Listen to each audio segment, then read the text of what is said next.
இங்கே இன்னொரு மற்றொரு தொண்டு வந்திருக்காரு. அந்த தொண்டோட பேரு சிங்கை ஜி ராமச்சந்திரன். அவர் தான் வரவேற்க போறோம். வணக்கம் முதல். வணக்கங்க, எப்படி இருக்கீங்க? உங்க அப்பா வந்து எம்எல்ஏவா இருந்தாரு, சிங்கை கோவிந்தராஜன் அவர்கள். சாதாரண மில் தொழிலாளியா இருந்த எங்க அப்பாவுக்கு சிங்கானூர் தொகுதியில கண்டெஸ்ட் பண்றதுக்கு எம்எல்ஏ சீட் புரட்சி தலைவி அம்மா கொடுத்தாங்க. இப்போ கூட நீங்க என்ன கேட்டீங்கன்னா இதை விட பிக் ட்ரீம் ஏதாவது இப்போ இருக்கானா? இல்ல, ஐ achieve my biggest dream in my life தான் சொன்னேன். 2016 யூஆர் ஐடி விங்கோட ஸ்டேட் செக்ரட்டரி. இப்போ வந்து நீங்க வந்து மாணவர் அணி செயலர், அதாவது எடப்பாடி அண்ணன் வந்து உங்களுக்கு போட்டது. கரெக்ட். அதுமே வந்து அந்த நாள் அன்னைக்கு அந்த இடத்துல அப்படி வரும் அறிவிப்பு. அதான் ஏடிஎம்கே பார்ட்டிங்கிறதே வந்து பாத்தீங்கன்னா ஆயிரக்கணக்கான கதைகள் நிறைந்தது தான் அதிமுக. அது அம்மாவோட ஆட்சி காலத்திலயும் சரி, ஐயாவோட ஆட்சி காலத்திலயும் சரி, நம்ம வந்து ஸ்டூடெண்ட்ஸா மட்டும் தான் பார்த்திருக்கோம். ஆனா இங்க ஸ்டூடெண்ட்ஸை ஓட்டா மட்டும் தான் பாக்குறாங்க. அது கொரோனா முடிஞ்சு திமுக ஆட்சிக்கு வந்து 4.25 வருஷம், இன்னும் 2 மாசத்துல மோஸ்ட்லி இல்ல 3 மாசத்துல எலெக்ஷன் நோட்டிபிகேஷன் வரப்போகுது. இன்னைக்கு இளைஞர்கள் ஏன் அரசியலுக்கு வரணும்? What is need for politics? எல்லா துறையும் மாதிரி அரசியல் துறையை பார்க்க கற்றுக்கணும். ஃபர்ஸ்ட் ஆஃப் ஆல் அரசியல்னா ஒரு சாக்கடை டர்ட்னு சொல்றதே ஒரு மித். அதை ஃபர்ஸ்ட் உறங்கட்டும். தனக்கான தலைமையை அதிமுகவே தேடிக்கும். இதுதான் அந்த கட்சி. நான் முன்னாடியே சொன்ன மாதிரி ஒரு தொண்டனாக இருந்து தான் இன்றைக்கி எடப்பாடியை வந்து பொசிஷனாக இருக்கார். ஸோ இப்போ இன்றைக்கி நீங்கள் வந்திருக்கீங்க, நீங்கள் கட்சியில் இருக்கீங்க. இளைஞர்களுக்கு எடப்பாடியா எந்த அளவுக்கு இம்பார்ட்டன்ஸ் கொடுக்குறாரு? What is that role in 2026 assembly elections? எந்த அளவுக்கு வெற்றி வாய்ப்புக்கு உதவும் இளைஞர் அணி, இளைஞர் படை? நீங்கள் வந்து ஒன்று புரிஞ்சுக்கணும். இளைஞர்களுக்கு மதிப்பு கொடுக்கறதுங்கிறது அதிமுக ரத்தத்திலேயே இருக்குது. டிஎன்ஏன்னு நான் சொல்லுவேன். புரட்சி தலைவர் ஆரம்பித்த காலத்தில் அவரோட முதல் தேர்தல்னு பாருங்கள், அவ்வளோ இளைஞர்களுக்கு வாய்ப்பு கொடுத்துருந்தார். புரட்சி தலைவி அம்மா அவர்கள் ஒவ்வொரு தேர்தல்லையும் அவ்வளோ இளைஞர்களுக்கு வாய்ப்பு கொடுத்தாங்க. ஒரு எடுத்துக்காட்டு சொல்கிறேன். இன்றைக்கி நம்ம சொல்கிற எடப்பாடி ஐயா அவர்கள் ஒரு புல்லட் ஓட்டிட்டு இளைஞராக தான் இந்த இயக்கத்தில் வலம் வந்து கொண்டிருந்தார்கள். நம்ம மறக்க முடியாது. அந்த ஃபோட்டோ எல்லா சோஷியல் மீடியாஸ்லையும் 50 வருஷம் முன்னாடி ரீவைண்ட் பண்ணி நீங்கள் போனீங்கன்னா அவரும் ஒரு இளைஞர் தான். அப்போ அன்னைக்கு இளைஞராக இருந்தவர் தான் இன்னைக்கு கட்சியோட தலைவராக இருக்கு. அப்போ அன்னைக்கே அதிமுக இளைஞர்கள் இருந்திருக்காங்க. புரட்சி தலைவர் காலத்தில், அம்மா காலத்தில். இன்னைக்கு பொதுக்குழுவில் போய் பாருங்கள், அந்த மேடையில் இருக்கிற அத்தனை பேருமே 20 to 30 years 20-25 இயர்ஸில் கட்சிக்கு வந்து அங்கிருந்து க்ரோ ஆகி பொதுக்குழு மேடையில் உட்கார்ற அளவு வளர்ந்து வந்திருக்காங்க. ஸோ கன்சிஸ்டண்ட்டாக இளைஞர்களுக்கு அதிமுக வாய்ப்பு கொடுத்துட்டே தான் இருக்குது. போன எம்பி எலெக்ஷன்லேயே நிறைய இளைஞர்களுக்கு எடப்பாடி என்ன எம்பி சீட், எனக்கே வாய்ப்பு கிடைச்சது, என்ன மாதிரி நிறைய இளைஞர்களுக்கு எம்பி சீட்டு வாய்ப்பு கொடுத்தாங்க. ஸோ இது வந்து ஒரு மற்ற கட்சியெல்லாம் நாங்கள் இளைஞர்களுக்கு சீட்டு கொடுக்குறோம் அப்படின்னு சொல்லலாம். நாங்கள் சொல்லவே வேண்டாம். இட் இஸ் இந்த பிளட் ஆஃப் ஏடிஎம்கே. அது கேஷுவலாக நடந்துக்கிட்டே தான் இருக்கும். இந்த கிராப் ரொட்டேஷன் நடக்கிற மாதிரி. இப்போ நான் ஒரு எக்ஸாம்பிளுக்கு சொல்கிறேன். நான் வந்து 27 வயசில் போய் பொதுக்குழு மேடையில் உட்கார்ந்தேன். அம்மா என்ன மாநில செயலாளராக போட்டப்போ, புரியுதுங்களா? இப்போ நான் இருக்கேன், பரமசிவம் இருக்கார், இந்த மாதிரி நிறைய பேர் இருக்கோம். ஸோ இதனால் ஒவ்வொருத்தர் அப்படி people are keep on they are coming. அடுத்தடுத்து ரெஸ்பான்சிபிள் பண்ணுறது. அவர்லாம் பாருங்கள், ஒரு ஆல்ரெடி ஒரு சட்டமன்ற உறுப்பினராக இருக்கார். ஸோ நிறைய பேருக்கு வாய்ப்பு கண்டினியூஸாக கொடுத்துட்டே தான் இருக்காங்க. இது வந்து ஏடிஎம்கே ஃபார் யங்ஸ்டர்ஸுங்கிற மாதிரி தான். ஏன் மற்ற கட்சியும் சொல்லும்போது இப்போது தமிழக அரசியலில் ஏகப்பட்ட புது ஆர்டனாக வந்திருக்காங்க. நாங்கள் தான் இளைஞர்களுக்கு வாய்ப்பு தர போகிறோம், யங்ஸ்டர்ஸ் ஆர் வித் அஸ், நாங்கள் தான் இளைஞர்களுக்கான எதிர்காலத்தை காட்ட போகிறோன்னு நிறைய பேர் சொல்லிட்டு இருக்காங்க. எந்த ஒரு கட்சியுமே தமிழ்நாட்டில் இல்லை, இந்தியாவில் இல்லை, உலகத்தில் எந்த ஒரு கட்சியுமே யங்ஸ்டர்ஸ் உள்ள எங்ககிட்ட மட்டும்தான் இருக்காங்க அப்படின்னு சொன்னால் அது வாய்ப்பே இல்லை. அது யாருனாலே முடியாது. யங்ஸ்டர்ஸ் எப்படி வந்து இப்போ நான் வந்து 60 வயசு ஆள்கள் எல்லாரும் எங்கள் கூட தான் இருக்காங்க அப்படின்னு யாராவது சொன்னால், அது எப்படி நான் சொல்கிறேன், அது எப்படி சொல்ல முடியும்னு சொல்கிறீங்க இல்லையா? யங்ஸ்டர்ஸுங்கிறனால மட்டும் ஏன் அவங்கள குறைச்சி நீங்கள் மதிப்பிடுறீங்க? ஒரு 60 வயசு ஆள்னால எனக்கு இது சரி தப்பு, இது வேணும் வேண்டான்னு முடிவு பண்ணி எனக்கு பிடிச்ச பார்ட்டியை தேர்ந்தெடுக்க முடியும்னா அதே அளவு ஒரு 20 வயசு பையனாலே முடியும். நம்ம எல்லோரும் நினச்சிக்கிறோம் இந்த ரீல்ஸை பார்த்து ஷார்ட்ஸை பார்த்து மட்டும் அப்படி முடிவு எடுக்கிறாங்க. நானே சில இன்டர்வியூஸில் சொல்லியிருக்கேன், ஒரு ரீல்ஸ் ஷார்ட்ஸ் பார்த்து மட்டும் முடிவு எடுக்காதீங்க, ஃபுல்லாக பாருங்கள், கன்சிஸ்டன்சி பாருங்கள், அதெல்லாம் சொல்லியிருக்கேன். பட் அதையும் தாண்டி நம்ம ரொம்பவும் யங்ஸ்டர்ஸை அண்டர் எஸ்டிமேட் பண்ணக்கூடாது. ஏதோ ஒருத்தங்க சொன்னால் உடனே வந்து ஓகே அந்த கிளாமரில் ஃபேமில் போயிடுவாங்க அப்படின்னா அப்படிலாம் கிடையாது. அப்படி போகிறவங்க இருப்பாங்க, அதுக்கப்புறம் ரியலைஸ் பண்ணுவாங்க. இந்த 60 வயசு ஆளோட மைண்ட் செட்டை மாற்றுறது தான் ரொம்ப கஷ்டம். யங்ஸ்டர்ஸ் எப்படின்னா கண்மூடித்தனமாக யாரையும் ஃபாலோ பண்ண மாட்டாங்க. அந்த காலத்து அளவுக்கு கொஞ்சம் சில பேர் இத்தனை வருஷமாக நான் போட்டேன்ப்பா அதுக்கே போடுறேன் அப்படிவாங்க. இந்த யங்ஸ்டர் அப்படி இல்லை, இந்த எலெக்ஷன் அது போடுறேன், நீ சரியாக பண்ணா நான் மாற்றுவேன் அப்படிமா. ஸோ அதுதான் அந்த பவர், அந்த ஸ்விஃப்ட் ஸ்விட்சிங் ஆஃப் தாட் இருக்கும்.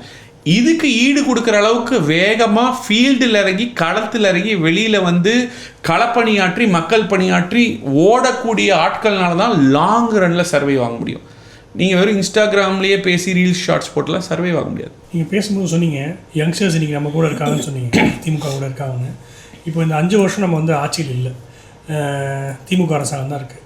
அவங்க வந்து அதை செய்கிறேன் இதை செய்கிறேன் நிறைய ஊட்டிகிட்டு இருக்காங்க. அதாவது இந்த மாணவர்களுக்கு இது பண்ண போகிறோம், இது அதை பண்ண போகிறோம் அப்படின்னு சொல்லிட்டு உருட்டு மேலே உருட்டு கொடுத்துட்டே தான் இருக்காங்க. பட் இப்போது எந்த அளவுக்கு இளைஞர்கள் அதிகமாக கூட இருக்காங்க அப்படிங்கிறது வெளிப்படையாகவே நானும் தெரிஞ்சுக்கணும்னு நினைக்கிறேன். இல்லைங்க, ஆட்சிக்கும் யங்ஸ்டர்ஸ்க்கும் சம்மந்தம் இல்லை, அதெல்லாம் பிடிச்சிக்கணும். நம்ம ஒன்றும் சம்பளத்துக்கு ஆள் எடுக்கல அப்படின்னா தான் நீங்கள் சொன்னீங்க அந்த கம்பெனி சம்பளம் கொடுக்கல நான் வேலையை விட்டு போயிடுவேன். உண்மையான உணர்வாளர்கள் சமூக மாற்றம் வரணும், இங்கே நல்ல பல திட்டங்கள் வரணும், என்னால் முடிஞ்சு சாகறதுக்குள்ள ஒரு மரம் நட்டுட்டு சாகணும், அந்த மாதிரி இருக்கிற உணர்வு மிகுந்த யங்ஸ்டர்ஸ் தான் வராங்க. நம்ம இந்த பாயிண்ட்டை நீங்கள் சொல்கிறது வந்து ரொம்ப முக்கியமான. இந்த கேள்விக்கான இதை விட வந்து அதிமுக கிட்ட யங்ஸ்டர்ஸ் கிடையாது, அது ஒரு பழைய கட்சி, வயசானவங்க மட்டும் தான் இருக்காங்கன்னு பெரும்பாலும் சொல்கிற விஷயங்கள் நிறைய பேர் சொல்கிறாங்க. பட் கண்மூடித்தனமாக கண் முன்னாடி நானே பார்த்துருக்கேன் எவ்வளோ யங்ஸ்டர்ஸ் இருக்காங்கன்னு. இது உங்களை மாதிரி ஆள் ஒருத்தர் சொல்லும் போது தான் இட் வில் கெட் வேலிடேட்டட். இதுக்கு ஒரு அதான் வேலிட் பண்ண ஒன்றும் இல்லை. நாளைக்கு காலையில் அதாவது December 17, 2025 புதன்கிழமை சென்னை கலெக்டர் ஆஃபீஸ் பக்கத்தில் நாங்கள் லேப்டாப் எல்லா மாணவர்களுக்கு கொடுக்கணும்னு மாணவர் அணி சார்பாக ஒரு ஆர்ப்பாட்டம் நடத்துகிறோம். ஒரு ஃபோன் தான் பண்ணியிருக்கோம். அங்கே வந்து பாருங்கள் எவ்வளோ யங்ஸ்டர் இருக்காங்கன்னு தெரியும். அதிமுகவில் யங்ஸ்டர் இருக்காங்க. இது வந்து தொடர்ந்து அவங்க பண்ணுறது என்னென்னா, இப்போ புதுசாக வந்த கட்சியில் பார்த்தீங்கன்னா 100 பேர்னா 90 பேர் யங்ஸ்டர் இருப்பாங்க, இல்லை 100 பேருமே யங்ஸ்டர் தான் இருப்பாங்க. சில பேர் ஓட்டர் ஐடி கூட மேபி இல்லாமல் இருக்கலாம். அப்போ பார்க்கும்போது யங்ஸ்டராக இருப்பாங்க. அதிமுக நான் சொன்ன மாதிரி 78 வயசாலும் மேடையில் பேசுவாங்க, 19 வயசும் பார்க்கும்போது அந்த ஈக்குவல் ப்ரொபோர்ஷன் இருக்கும். அதுக்குள்ளே யங்ஸ்டர் இல்லைன்னு சொல்லலாம். யங்ஸ்டர் இல்லாமலாம் இல்லை. இன்னொன்று நீங்கள் சொன்ன இது வந்து யங்ஸ்டர் வந்து ஆட்சியில் நிறைய திட்டங்கள்லாம் கொடுக்குறாங்க அப்படின்னு போவாங்க. கொடுத்தா தானே. இப்போது ஒரு சிம்பிள் எக்ஸாம்பிள், மடிக்கணினி பற்றி நம்ம டீட்டெயிலாக பேசிட்டோம். மடிக்கணினி எவ்வளோ ஹெல்ப்ஃபுல்லாக இருந்தது 1, சைக்கிள் 2, புக்ஸ் 3. இது எல்லாமே எஜுகேஷனை எம்பவர் பண்ணுறதுக்கு. ஒரு எஜுகேஷனாக இருந்தால் அவன் வந்து நாளைக்கு வேலைக்கு போவான், அவன் குடும்பத்தில் ஒரு ஹெல்ப் வரும், சாப்பாடு வரும், இது வரும். அது மூலமாக இன்னும் 2 பேர் படிப்பாங்க, அந்த குடும்பம் டெவலப் ஆகும். இது வரைக்கும் நீங்கள் இந்த ஹிஸ்ட்ரி எடுத்து பார்த்தீங்கன்னா, நீங்கள் யாரெல்லாம் எஜுகேட் ஆகி அவங்களே எக்கனாமிக்லேயே அவங்கள செல்ஃப் சஸ்டெயின் பண்ணிக்க முடியுமோ, அதில் இன்னும் நல்லா சம்பாதிக்க முடியுமோ, அதில் சேவ் பண்ணி மிச்சம் முடிச்சு அப்படித்தான் ஒரு ட்ரீ வளர்கிற மாதிரி தான் அந்த ஃபேமிலி ட்ரீ வளருது. ஒரு ஆள் வளர்ந்தால் அந்த குடும்பமே வளர்ந்துடும் அப்படிங்கிறது. அப்போ அவனுக்கு அங்கே தேவை அந்த எம்பவர்மெண்ட். அதுக்கு தேவையான விஷயங்களை பண்ணினது தான் அதிமுக ஆட்சி. அதுக்கு ஒரு எக்ஸாம்பிள் நான் சொல்கிறேன். இந்தியா சுதந்திரம் பெற்று இன்னைக்கு வரைக்கும் ஒரே மாநிலத்தில் ஒரு ஆட்சியில் 11 மருத்துவக் கல்லூரிகள் வந்ததே கிடையாது. கரெக்ட். Biggest example. இப்போது நீட் ஒரு ப்ராப்ளமாக பார்த்தாங்க திமுக. ப்ராப்ளம் மட்டுமே தான் சொல்லிட்டு இருந்தாங்க. ஈவந்தோ அவங்க இருந்த காங்கிரஸ் ஆட்சியில் தான் முதல்ல இனிஷியேட் பண்ணாங்க.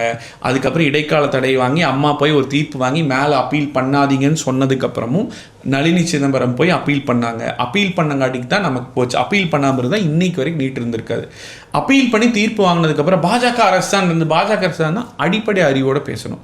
அரசு பாஜக அரசு, நீதிமன்றம் பாஜக நீதிமன்றமா கிடையாது.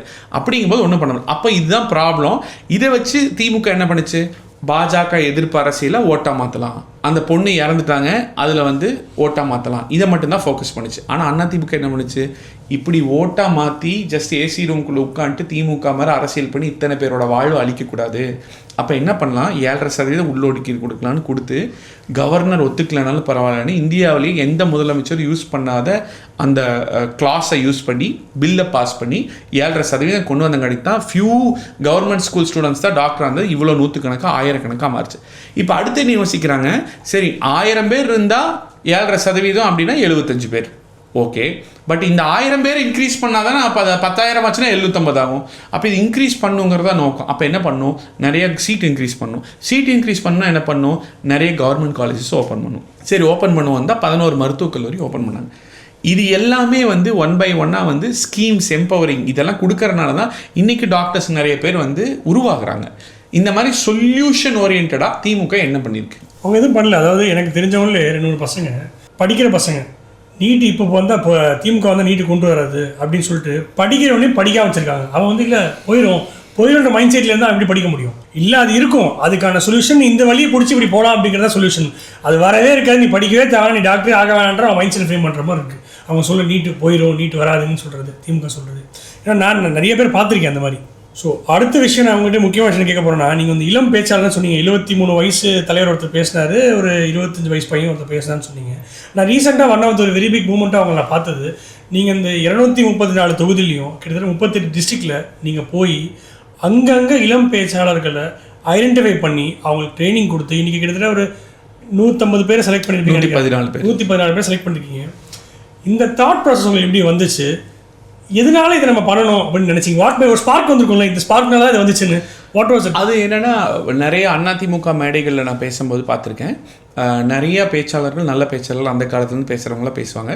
அப்போ நான் என்ன யோசிச்சேன்னா, இவ்வளோ யூத் அதிமுகவில் இருக்காங்க, ஒர்க் பண்ணிகிட்டு இருக்காங்க, நிறைய பேச்சாளர் இருக்காங்க, அது வெளியே காமிக்கிறதுக்கு ஒரு ஐடியா வேணுமே அப்படின்னு திங்க் பண்ணும்போது, ஸோ அப்போ இவங்க மேடையில் ஏறி பேசும்போது யூத், அது மற்ற பார்ட்டியில் சும்மா ஒரு யூத் ஏறி பேசுகிறங்காட்டி சொல்கிறாங்க, இங்கே யூத் ஏறி பேசுகிறா சொல்லுவாங்களே, அவ்வளோ யூத் இருக்காங்களே இங்கே. அப்புறம் இன்னொன்று, ஒரு 60 இயர்ஸ் ஆள் பேசும்போது அவங்களுக்கு 60 இயர்ஸ் க்ரௌடோட கனெக்ட் ஆகும். நீங்கள் ஒரு 20 இயர்ஸ் க்ரௌடோட கனெக்ட் பண்ணும்போது 20 இயர்ஸ் ஆள் பேசும்போது ஈஸியாக கனெக்ட் பண்ண முடியும். இது தோணுனப்போ எடப்பாடி என்ன சொன்னப்போ உடனே அப்ரூவல் கொடுத்து அதுக்கு தேவையான எல்லா ஃபெசிலிட்டிஸ் உடனே பண்ணி கொடுத்து நம்ம ஒரு வீடியோ போட்டு ஆயிரக்கணக்கான பேர் ரெஜிஸ்டர் பண்ணி தமிழ்நாடு 9 மண்டலமாக பிரித்து ஒவ்வொரு ஊருக்கும் போய் அங்கே ஃபஸ்ட் ரவுண்ட் செகண்ட் ரவுண்ட் எல்லாம் வச்சு அதில் செலக்ட் ஆனவங்க எல்லாத்தையும் ஒரு 220 பேர் செலக்ட் ஆகிருந்தாங்க தமிழ்நாடு வந்திருந்தாங்க. ஆமாம், அவங்க எல்லாரையும் வந்து சென்னையில் ஒரு 5 நாள் ரெசிடென்ஷியலாக ஃபுட்டு ஸ்டே எல்லாம் கொடுத்து ஒரு 5 டே ட்ரைனிங் ப்ரோக்ராம். நாங்கள் கல்யாண சுந்தரம், கோவை சத்யன், டாக்டர் பரமசிவம், நாங்கள் எல்லாருமே சேர்ந்து ட்ரைனிங், வெளியிலேருந்து ஒரு ஏஜென்சியை கூட்டிகிட்டு வந்து ட்ரைனிங் கொடுத்து அதில் செலக்ட் ஆனவங்க ஒரு 114 பேர் மொத்தமாக. அவங்க வந்து எடப்பாடியார் வந்து ஒரு கிராஜுவேஷன் செரிமனி மாதிரி அவர் வந்து அவங்கள கங்க்ராச்சுலேட் பண்ணி எல்லாருக்குமே அவர் சர்டிஃபிகேட் கொடுத்து போனாங்க. 3 நாள் தான் இருந்தது அந்த பொண்ணுக்கு. வியாழக்கிழமை குழந்தை பிறக்கணும், செவ்வாய்க்கிழமை ஏதோ இந்த ஈவெண்ட் நடந்ததுன்னு நினைக்கிறேன். உண்மையாலுமே அந்த பொண்ணு சர்டிஃபிகேட் வாங்கிட்டு போச்சு. வியாழக்கிழமை அந்த குழந்தைக்கு அந்த பெண்ணுக்கு குழந்தை பிறந்தது, பெண் குழந்தை பிறந்தது. அந்த பொண்ணுக்கு வைஷ்ணவின்னு எனக்கு பேர் வைக்கணும், அந்த பொண்ணுக்கு எடப்பாடியார் தான், அந்த என்னோடய வாழ்வின் மிகப்பெரிய ஆசை. அந்த பொண்ணு அங்கே சர்டிஃபிகேட் வாங்கிட்டு பேசிச்சு. அந்த பொண்ணோட குழந்தைக்கு எடப்பாடியார் வர சொல்லி வைஷ்ணவின்னு பேரும் வச்சார். ஸோ இதுதான் ஆமாம். ஸோ அதனால எனக்கு தோணுச்சு. இன்றைக்கி அவங்க எல்லாருமே பேசுகிறாங்க, இதை பார்த்து நிறைய பேர் நாங்களும் வரணும்னு கேட்குறாங்க. நீங்கள் பாருங்கள், அடுத்த 5 வருஷத்தில் குறைஞ்சபட்சம் அதிமுகவில் ஒரு 2,000-3,000 இளம் பேச்சாளர்கள் உருவாங்க, கண்டிப்பாக உருவாங்க. அதாவது நீங்கள் எடுத்த அந்த இனிஷியேட்டிவ் வந்து ஆஸ் ரியலி ஸ்பார்க். அதாவது சில விஷயம் நல்லா ஒரு விஷயம் பண்ணால் அதை பார்த்து நல்ல பேர் காப்பி அடிப்பாங்கல்ல. நீங்கள் பண்ண அதிமுக அந்த விஷயம் நிறைய கட்சிகளில் அதை அப்படியே காப்பி அடிச்சிருக்காங்க. நிறைய அரிசி கொரோனா காலத்தில் எடப்பாடியை வந்து எப்படி தமிழ்நாட்டை மேனேஜ் பண்ணாரோ, தமிழ்நாடு சிஸ்டமை ஃபாலோ பண்ணுங்கன்னு சென்ட்ரல் கவர்மெண்ட் பிரதம மந்திரி மோடி சொல்கிறாரு, ஃபாலோ தமிழ்நாடு. தமிழ்நாடு ரொம்ப நல்லா கொரோனாவை ஹேண்டில் பண்ண முதலமைச்சரில் நம்பர் 1 முதலமைச்சர்னு பிரைம் மினிஸ்டர் பாராட்டினாங்க. இப்போது இன்றைய அரசியலில் டிஜிட்டல் பாலிடிக்ஸ், தகவல் தொழில்நுட்பம் எந்த அளவுக்கு முக்கியம்? What impact it has it blade? முக்கியமாக ஏன் கேட்குறேன்னா, திமுகன்ற ஒரு அரசு இந்த 4.25 வருஷம் வெறும் டிஜிட்டலில் மட்டும் தான் அரசியல் பண்ணியிருக்காங்க. அதாவது விளம்பர அரசியல் டிஜிட்டலில் பண்ணியிருக்காங்க. டிஜிட்டலில் மட்டும் தான் அவங்க அரசு இருக்க மாதிரியே தெரியும், பட் நாட் இந்த ப்ரெசன்ட் பாலிடிக்ஸ், டேலைட் ஆக்டிவிட்டீஸில். சில பேர்லாம் வந்து கட்சி ஆரம்பிச்சுட்டு வெறும் இன்ஸ்டாகிராமில் தான் அரசியல் நடத்திட்டு இருக்காங்க. அது முதல்லாம் லெட்டர் பேட் கட்சிம்பாங்க, இப்போ வந்து இன்ஸ்டாகிராம் கட்சிங்கிறாங்க. இது உங்களோட கருத்து என்ன? How much is important IT wing எந்த அளவுக்கு முக்கியம் ஒரு கட்சிக்கு, அண்ட் டிஜிட்டல் பாலிடிக்ஸ் அது எந்த அளவுக்கு game treat? See, you like it or you don't like it. Digital intrusion is increasing day by day. உங்களுக்கு பிடிச்சிருக்கலாம், பிடிக்காமல் இருக்கலாம். இன்றைக்கி டிஜிட்டலை வச்சு மட்டுமே வாக்காளர்கள் முழுவதும் ரீச் பண்ணி அது மூலமாக எல்லா வாக்காளர்களும் ஓட்டு போடுறாங்களான்னா இல்லை. பட் 10 வருஷம் முன்னாடி போட்டதை விட இன்றைக்கி அதிகமாக போடுறாங்க. நீங்கள் அதை இக்னோர் பண்ணிவிட்டு இன்றைக்கி அரசியல் பண்ணவே முடியாது. இன்னும் 10 வருஷம் கழிச்சு பார்க்கும்போது இன்னும் அதிகமாகும். இன்னும் 30 வருஷம் கழிச்சு பார்க்கும்போது ஃபார் ஆல் யூ நோ டிஜிட்டலில் ஸ்ட்ராங்காக இருந்தால் போய் ஈஸியாக ஓட்டர் ரீச் பண்ணலாங்கிறலாம் வரும். இது எதனால் சொல்கிறேன்னா, இன்றைக்கி ஒரு வீட்டில் நம்ம எடுத்துட்டோம்னா ஒரு ஃபோன் 4 ஃபோன் இருந்ததுன்னா வீட்டில் ஒன்றா உட்காந்தா அந்த காலத்தில் கலகலன்னு பேசுவோம், டிவி பார்ப்போம், பேப்பர் பார்ப்போம், இப்படி இருக்கும் இன்ட்ராக்ஷன். இன்றைக்கி ஃபோன், அப்பா ஒரு ஃபோன், அம்மா ஒரு ஃபோன், இப்படி தான் இருக்குது ஒரு வீடு. அப்படிங்கும்போது உங்களோட மொத்த ஃபோக்கஸும் இந்த ஸ்க்ரீனுக்குள்ளே வந்துடுச்சு. ஒரு கணவன் மனைவி கணவனோட பிரிஞ்சு கூட இருக்கிறாங்க வெளியூர் போகிற அன்றைக்கி, ஆனால் அந்த ஃபோனுங்கிறது கூடவே போகுது. ரெஸ்ட் ரூமில் கூட ஃபோன் எடுத்துகிட்டு தான் போகிறாங்க இந்த காலத்தில். அப்போ அந்த ஃபோன் ஸ்க்ரீனுக்கு கண்ணு வந்து அட்டாச் ஆகி இருக்குங்கிற அளவு இருக்கலாம். அப்போது ஒருத்தரோட அட்டென்ஷன் அங்கே தான் இருக்குது. அப்போ நீங்கள் முதல் மாதிரி துண்டு பிரசுரமோ இல்லை வெளியில் போய் கேம்பெயினோ பொதுக்கூட்டமோ இதெல்லாம் கவனிக்கிற போகிற இன்ட்ரெஸ்ட் குறைஞ்சிட்டு வருது. நான் ஐஎம் அஹமதாபாத்தில் MBA படிக்கும்போது நாங்களாம் வெளியில் வந்து நிறையா விளையாடுவோம், நிறையா இது பண்ணுவோம். இன்றைக்கி இப்போ next week 10th year reunion, எங்களுக்கு 10 வருஷம் ஆகுது. இப்போ அங்கே ஃபேக்கல்டிஸ்லாம் பேசினா, எங்கப்பா உங்கள் பேட்ச் மாதிரிலாம் இல்லைப்பா, உள்ளே உட்காந்துக்கிறாங்க, நடந்து போனாலும் ஃபோனையே பார்த்துட்டு போகிறாங்க, ஹியூமன் இன்ட்ராக்ஷனே குறைஞ்சிட்டு வருதுங்கிறாங்க. அப்போ நீங்கள் போய் ஒரு ப்ராடக்ட் விற்கணும் அப்படின்னா நீங்கள் இன்றைக்கி ரோட்டில் போய் நின்று இந்த ஹெட்செட் வாங்கு அப்படின்னு சொல்லுவீங்களா, இல்லை அமேசானில் வைப்பீங்களா? அமேசானில் வைப்பேன். நீங்கள் வந்து ஒரு சீரியல் போடுறத இந்த காலத்துலலாம் போய் டிவியில் பார்க்காம எல்லோரும் யூடியூப்லேயே பார்க்க ஆரம்பிச்சிட்டாங்க. சினிமாவே நெட்ஃப்ளிக்ஸ் அமேசானில் பார்க்குறது ஃபோனில் பார்க்க ஆரம்பிச்சிட்டாங்க. இப்போ எல்லாமே இப்படி மாறிடுச்சு. இதே மாதிரி அரசியலும் மாறிடுச்சு. அப்போ டிஜிட்டலில் பார்ட்டி நடத்துகிறாங்க அப்படின்னா அவங்க வந்து அந்த ஆடியன்ஸுக்கு மட்டும் கேட்டர் பண்ணுறாங்க. இப்போ அந்த ஆடியன்ஸ் 100% இல்லை. பட் இவென்ச்சுவலி ஒரு 30 years கழித்து டிஜிட்டலில் மட்டுமே பார்ட்டி நடத்தி சக்ஸஸ் பண்ணுறவங்களும் நிறைய பேர் இருப்பாங்க. அப்படி தான் போகுது இந்த ஜெனரேஷனும். அவங்களோட பாலிட்டிக்ஸ் இவால்வ் ஆகிறதும் அந்த டைரெக்ஷன் நோக்கி தான் இவால்வ் ஆகுது. நான் மேடை பேச்சு இருக்காதுன்னு நான் சொல்ல. அந்த எப்படி இன்றைக்கி வந்து சீரியலில் வந்து யூடியூப்பில் பார்க்குறாங்க, மேடை பேச்சா லைவில் பார்ப்பாங்களா இருக்கும், கேட்பாங்க. But anything for that matter, எதாக இருந்தாலும் நீங்கள் வந்து இந்த ஸ்க்ரீனுக்குள்ளே அவங்களுக்கு இருக்கிற அட்டென்ஷனில் தான் நீங்கள் கம்யூனிகேட் பண்ணணும். அந்த ஸ்பேஸில் தான் நீங்கள் கம்யூனிகேட் பண்ணணும். ஸோ இது வந்து it is same for all the parties. இன்னொரு முக்கியமான விஷயம், நீங்கள் உங்களோட அந்த இளம் பேச்சாளர் மாதிரி இன்னொரு மூமெண்ட் உங்களை நான் பார்த்தேன். இந்த மாற்றத்திற்கான குரலாக இணையங்கள் சொல்லிட்டு நீங்கள் ஒரு மூமெண்ட் ஸ்டார்ட் பண்ணீங்க. அதை வந்து நீங்கள் போய் வந்து பொதுச்செயலாளர்கிட்ட சொல்லும்போது what was is thought process அந்த அவர் என்ன அதுக்கு மூலம் என்ன சொன்னார்? இல்லை, அவர் உடனே அப்ரூவல் கொடுத்தாரு. அவரே ஒரு வீடியோ பேசியிருக்கார் பர்சனலாக. மாற்றத்திற்கான இளைஞரின் குரல் என்ற லட்சிய பயணத்தில் இணைந்த அனைவருக்கும் வணக்கம்.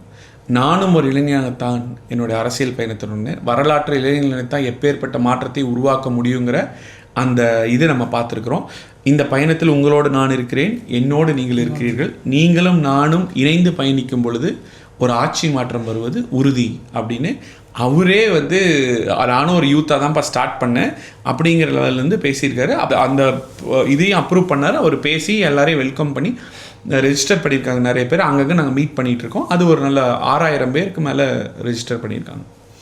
நீங்கள் அவர் பார்த்து பேசினேன்னு சொல்கிற இந்த தருணத்தை நான் எப்படி ஷேர் பண்ண விரும்புகிறேன்னா, நான் வந்து ஒரு கட்சியில் ஒரு தொண்டன், நான் எந்த ஒரு பொறுப்பும் வகிக்கலை. பட் ஒரு 2-3 சந்திப்புகள் தான் வந்து அவரை நான் பார்த்துருப்பேன். ஒரு 2வது 3வது சந்திப்புலேயே வந்து நீங்கள் என் பேரை ஞாபகம் வச்சுக்கணும், உங்களுக்கு என்ன அடையாளம் தெரியணுங்கிறது நான் எதிர்பார்க்குறது ஒரு சாதாரண மனுஷங்களுக்கு ஓகே. பட் அவர் ஒரு கட்சியோட தலைவர். இன்றைக்கி பெரிய பெரிய கட்சியோட தலைவர்களுக்கு அவங்க மாவட்ட செயலர் பேர் கூட தெரியாது. ஆனால் நான் வெறும் ஒரு தொண்டன், எனக்கு எந்த பொறுப்பும் கிடையாது. ஆனால் 3வது 2வது பார்க்கும்போதே என்னைய பேர் சொல்லி கூப்பிட்டு அதை ஞாபகப்படுத்துகிறாருன்னா இது ஒரு தலைவனுக்காக ஒரு தலைவருக்கான அங்கீகாரத்தை விட ஏன் அவர் தலைவன்றது ப்ரூவ் பண்ணுற மாதிரி இருக்குது. Justifies why he is the correct leader for this party அப்படிங்கிறது. உங்களுக்கு அந்த மாதிரி நிறைய எக்ஸ்பீரியன்ஸ் இருக்கும் டெஃபினெட்லி. நீங்கள் முதல் தடவை பார்த்துருப்பீங்க, 2வது தடவை பார்த்துருப்பீங்க. அந்த எக்ஸ்பீரியன்ஸை நீங்கள் எப்படி பகிர்ந்துக்கிறீங்க? இல்லை, அவர் வந்து ஒரு 20 வயசில் ஒரு சாதாரண இளைஞனாக வந்து நிறைய அப்ஸ் அண்ட் டவுன்ஸ், இன்ப துன்பங்களை தாண்டி இந்த இதுக்கு வந்தங்காட்டிக்கு ரிச் எக்ஸ்பீரியன்ஸ் அவருக்கு இருக்குது. நான் வந்து இந்த இளம் பேச்சாளர்களே பண்ணும்போது பார்த்திங்கன்னா போயிட்டு டாபிக்ஸ் அவங்களுக்கு என்னென்னலாம் பேசலாங்கிற டாபிக், தன்னம்பிக்கை, விடாமுயற்சி, வெற்றி, நம்ம இந்த மாதிரி மோட்டிவேஷன் டாபிக்ஸ் மட்டும் எடுத்து போய் கொடுத்து, ஆனால் இந்த டாபிக்லாம் கொடுத்து தம்பி இதெல்லாம் பேசி பட்டிமன்றத்தில் ஈஸியாக பேசிடலாம். இது வேறு, அரசியல் பேச்சு வேறு. அரசியல் மேடையில் போய் பேசி ஒரு மக்களோட மைண்டில் போய் உட்கார்ந்து அவங்களுக்கு ஒரு விஷயத்தை புரிய வைக்கிறதுக்கு தேவையான பேச்சு திறமை அரசியல் பேச்சுனா தான் வரும். இந்த டாப்பிக்கெல்லாம் நான் 20 டாபிக் இப்படி எடுத்துகிட்டு போயிருந்தேன். இந்த டாப்பிக்கெல்லாம் நீ வேணான்னு நான் சொல்ல, 5 டாபிக் இப்படி வச்சுக்கோ, மிச்சம் 18 டாபிக் அரசியல் டாப்பிக்காக வச்சுக்கோன்னு அவரே டாபிக் சொன்னார். டக்குன்னு நோட் பண்ணேன். உட்காந்து 5 minutes ஸ்பெண்ட் பண்ணி அந்த 23 டாப்பிக்கை எனக்கு ஃபைனல் பண்ணி கொடுத்தது அவர் தான். அந்த டாப்பிக் தான் கொடுத்து இந்த இளம் பேச்சாளர்கள் தமிழ்நாடு ஃபுல்லாக பேசி செலக்ட் ஆகி வந்தாங்க. ஸோ இது வந்து ஒரு சின்ன அவரோட பிஸி ஸ்கெடியூலுக்கு சரி தம்பி இப்படின்னு சொல்லிட்டு போயிடலாம். அப்போ இது ஒரு சின்ன விஷயத்தை கூட கரெக்டாக பண்ணணும், அது மூலமாக பார்ட்டிக்கு நல்லது நடக்கணுங்கிற அந்த இன்டென்ஷன் தான் எனக்கு தெரியுது. லாஸ்ட் கொஸ்டின், இன்றைய இளைஞர் நாளைய தலைவர்கள், இது உங்களோட இன்ஸ்டாகிராமோட ஏஐடிங்க ஸ்டூடெண்ட்ஸ் விங்கோட பதிவுலேயே நான் பார்த்துருக்கேன், பயோலேயே. இப்போது இன்றைக்கி இளைஞர்களுக்கு இருக்க பெரிய பிரச்சனை பார்த்திங்கன்னா இந்த போதைப் பொருள் பழக்கம், அது தலைவிரித்து ஆடிட்டுருக்கு தமிழ்நாட்டில். ஸோ அவங்களுக்கு ஒரு ரைட் பிளாட்ஃபார்ம் நம்ம கொடுத்தா தான் நாளைக்கு அவங்க கரெக்டான இடத்துக்கு போய் சேருவாங்க. ஸோ இதை முதல்ல வேரோடு தூக்கி எறியணும், அந்த பழக்கத்தை அவங்ககிட்டருந்து எடுக்கணும், அக்சசபிலிட்டி இருக்கக்கூடாது. ஸோ இது 2026 அஇஅதிமுக ஆட்சி வந்தால் தான் கண்டிப்பாக நடக்கும். நான் ஸ்ட்ராங்காக பிலீவ் பண்ணுறேன். நீ ஆஸ் அ தொண்டனாகவும் கட்சியோட ஒர்க்கராகவும் நீங்களும் அதை நினைப்பீங்க. பட் இது எந்த அளவுக்கு சாத்தியமானது? 100% சாத்தியமானது. அதிமுக ஆட்சியில் இந்த அளவு இல்லை. ஏன்னா காவல்துறைக்கு ஒரு ஃப்ரீ ஹேண்ட் இருந்தது.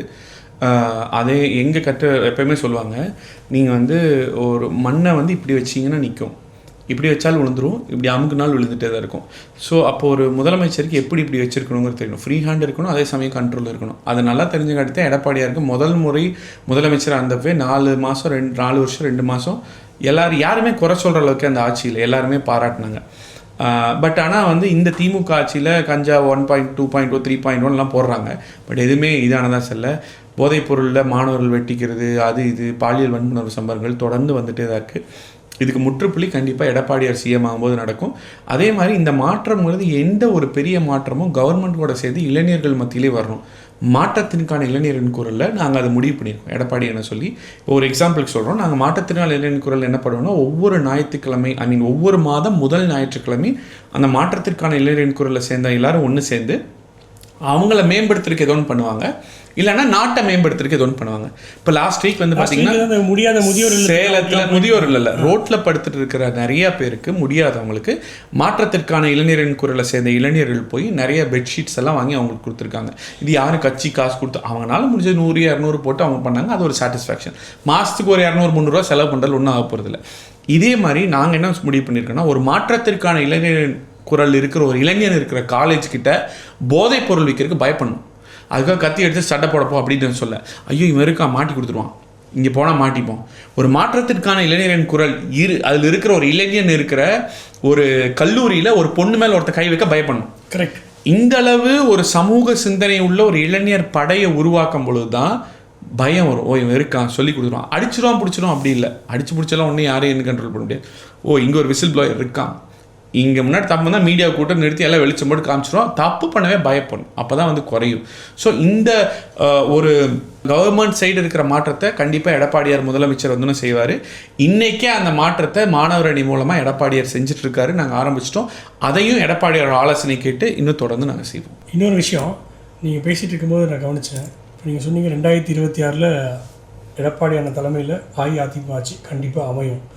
அதுக்கான ஒரு முக்கியமான விஷயமாக பார்க்குறது, இப்போது ஒருவருக்கும் ஒரு பங்கு ஒன்று இருக்கும். ஒரு தொண்டனா இந்த நிகழ்ச்சி மூலிமா அஇஅதிமுக ஆட்சி வர்றதுக்கும் எதனால் வரணும் அப்படிங்கிறத, யூத்துக்கு எதுக்கு ADMK and why ADMK for டிஎன்ங்கிறத இவர் மூலியமாகவே நான் உங்களுக்கு சொல்ல கடமைப்பட்டிருக்கேன். அதை தான் செஞ்சுக்கிட்டு இருக்கேன்.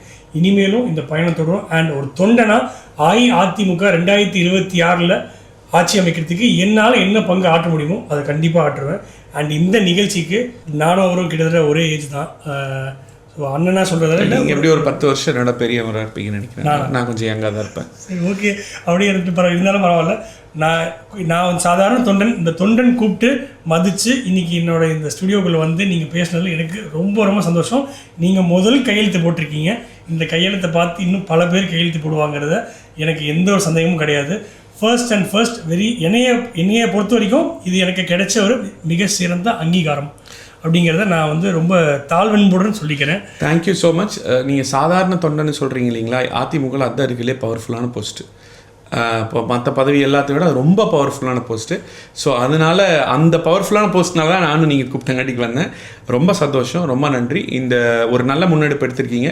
இது மேலும் மேலும் நல்லா வரணும், நிறைய பேர் பேசணும். இது மூலமாக நல்ல அரசியல் சார்ந்த பல நல்ல கருத்துக்கள் இளைஞர்களுக்கும் மாணவர்களுக்கும் எல்லாத்துக்கும் போய் சேரணும். இது மூலமாக ஒரு நல்ல சமூக மாற்றம் ஏற்படுங்கிற நம்பிக்கை எனக்கு இருக்குது. வாழ்த்துக்கள்.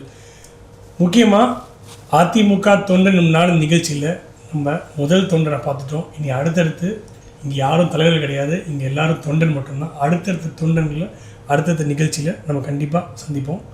நன்றி, வணக்கம். Thank you brother. தேங்க்யூ.